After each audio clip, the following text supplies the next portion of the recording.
Welcome back to the Battle Camp. So, there is a press conference currently going on as I record this with BT Sport and Frank Warren, where they're kind of wheeling out all their fighters and talking about what their plans are for the upcoming year.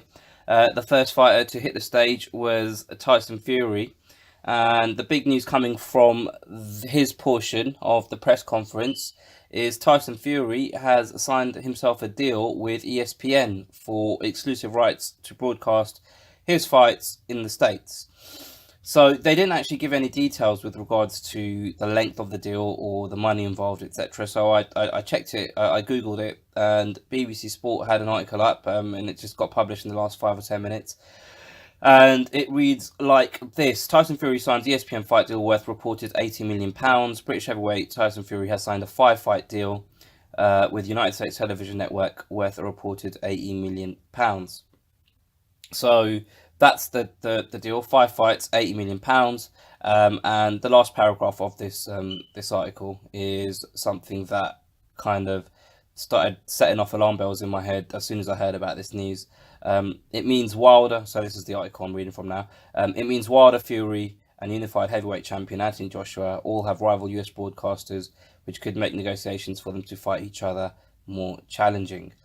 So Tyson Fury is now positioned himself and aligned himself with ESPN in the States, which is obviously it's a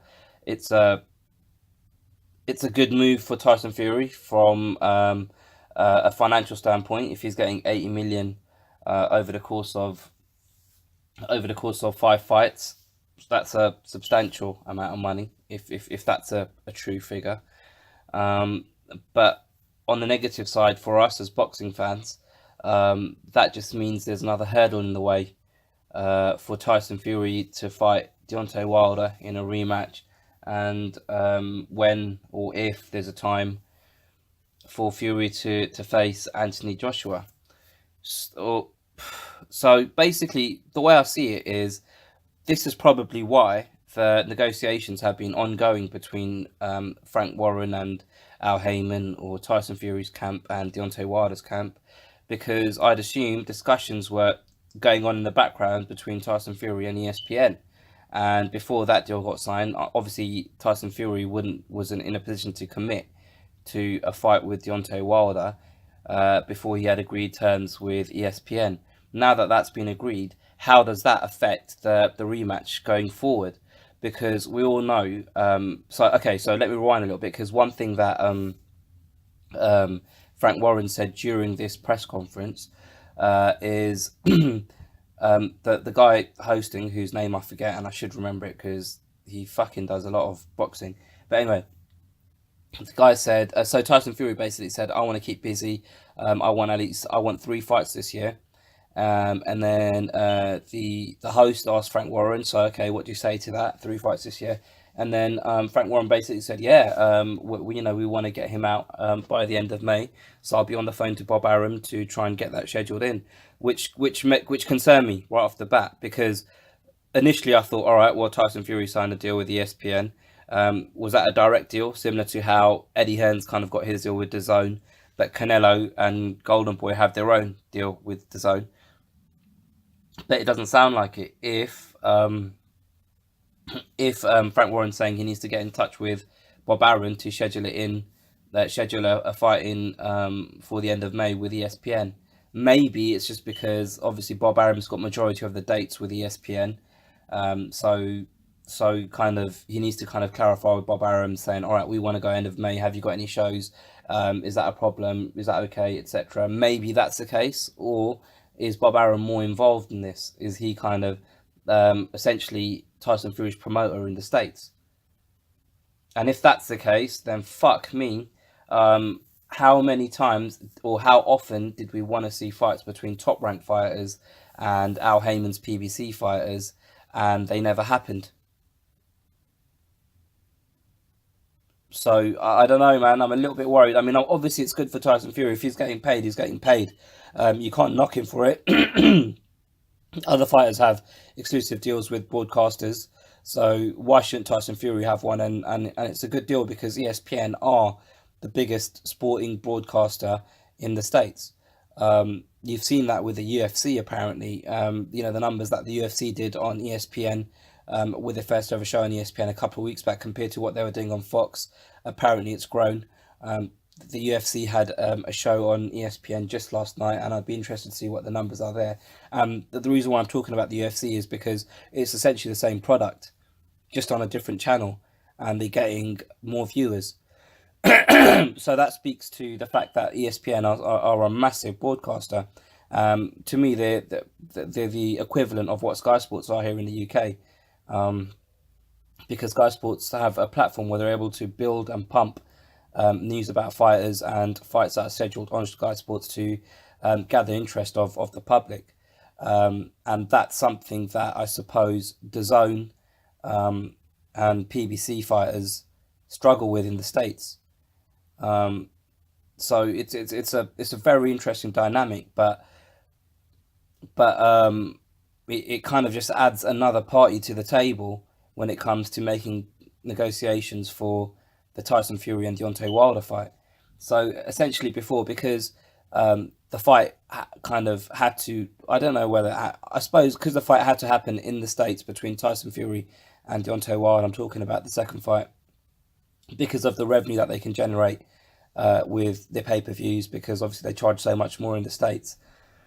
And the interest in the fight is a lot bigger than it was with the initial fight. So you'd assume that the numbers would be a lot higher for a rematch. You'd get more buyers in for a rematch.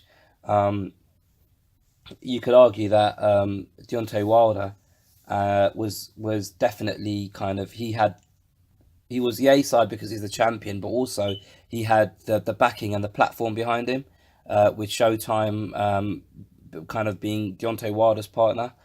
But now Tyson Fury, he's got his own backing in the States. So what does that mean? Does that mean that, excuse me, does that mean that now Tyson Fury's got more leverage? Does that mean that they're willing for this to go to purse bids? Because they think that they can outbid whatever Showtime and Deontay Wilder are willing to bid to win the rights for this. And let's not get it twisted. There's a personal feud going on between Bob Arum and PBC and Al Heyman. Bob Arum constantly talks about PBC and Al Heyman in the public eye, and kind of says kind of derogatory things towards him. So now we've literally got a situation where in the first fight it was like Frank Warren and Shelley Finkel and everyone were friends and they were working together and they got this fight made. We've now got an element of hostility between the two parties negotiating, and you had an element of hostility between Joshua and Philip Finkel trying to negotiate, or Eddie Hearn and Finkel trying to negotiate for that fight, and it didn't get made. So um, it's I don't know, man. It can either be, it's a good thing for Tyson Fury, but I'm a little bit scared that this might mean that, I mean, best case scenario, they negotiate, they don't come to an agreement, it goes to purse bids, and the best team or the best organization with the highest bid wins. That's the best case scenario for me, and I think there's potential of this is if if Tyson Fury or his team are trying to negotiate a deal where they get a 50-50 split, and Wilder's team aren't aren't entertaining that, and it goes to purse bids, um, Tyson Fury still has the option to walk away from the negotiation table. And it really concerned me a little bit when, just in this press conference, Frank Warren said he needs to get on the phone to Bob Arum to secure a date at the end of May for Tyson Fury's next fight. So does that mean that they're going to walk away from discussions with Deontay Wilder and say, you know what, we think that we got robbed in the last fight. We don't agree that it should be 60-40. It should be 50-50. For that reason, we're not doing this. We're not playing this game. And then just walk away. And if they do walk away, who the fuck is he going to fight? Because all of the kind of names and stuff people have been saying about Anthony Joshua not stepping up, quote unquote, and fighting either Tyson Fury and Deontay Wilder. If for this deal that he's got with ESPN, if that fight falls through, Deontay Wilder and Tyson Fury too, then literally all three of them are back in the same boat. And then if that's the case, the knock-on effect is what happens with the Dominic Brazil and Dillian White situation. I don't know. Maybe I'm thinking too far ahead. Maybe there's no chance of Fury walking away. Maybe he wants to fight. I hope, and obviously he's displayed in the past that he's willing to fight anyone. He done it with Klitschko and he done it with Wilder. So from a sporting point of view, I know Tyson Fury is willing to fight Deontay Wilder. It's not like he's scared. It's not like either of them are scared of each other. I just hope that now that Bob Arum's been added to the mix, I just hope that doesn't make it an impossible task for these guys to agree a deal to fight. Obviously, it's very early days, and I'm just speculating here. This is all just kind of literally. I haven't written anything down. I haven't looked into anything. I've just been. This is me thinking out loud to you guys. So I might be totally wrong here, and I hope I am. I hope that it doesn't affect the negotiations whatsoever. They managed to kind of come to an agreement where these fighters fight on Showtime, etc. And then after that, the deal with the ESPN starts with Tyson Fury. But the way Frank Warren was talking, it sounded like it's from his next fight, so it adds another kind of variable to the mix when it comes to the negotiations that Wilder and Tyson Fury are having.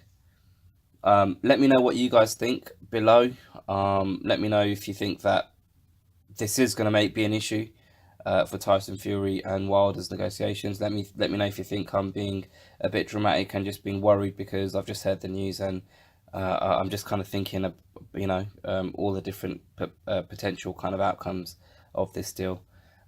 Please please share with your mates, and please, I'd appreciate if you could subscribe to the channel. Thanks, and I'll see you next time.